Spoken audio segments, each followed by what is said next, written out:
Dengue fever has hit major displaced communities in Marib Governorate. This comes amid shortage of medical equipment. According to some locals, neither the aid agencies nor the government are doing something to curb the spread of the epidemic. This report has more.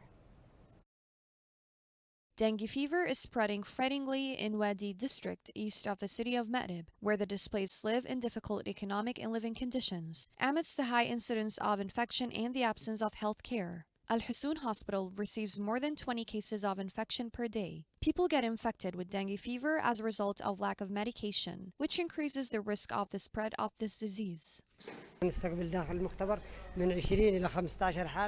We receive 15 to 20 dengue fever cases per day. We call on the speedy interventions with medical equipment and first aid. People can't afford getting treatment. The spread of unclean water near the camps and the homes of the displaced has become a major reason for the spread of mosquitoes, the carrier of dengue fever among the displaced and the high incidence of infection, in addition to the overcrowding and the lack of means of protection for the displaced. Mosquito nets also increase the possibility of the spread of the epidemic and its transmission to neighboring camps, which foreshadows a catastrophe, in addition to the collapse of the healthcare centers in the country, which makes it really difficult to control the epidemic wave of dengue fever.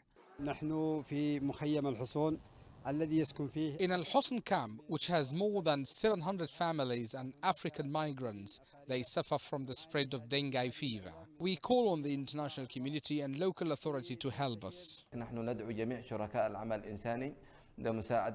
We call on all humanitarian partners to help us and provide us with medicines and medical care. If dengue fever spreads more among people, it will lead to a humanitarian catastrophe. The camps lack sanitary facilities, and the absence of health education makes the displaced vulnerable to epidemics that threaten their lives and exacerbates their suffering.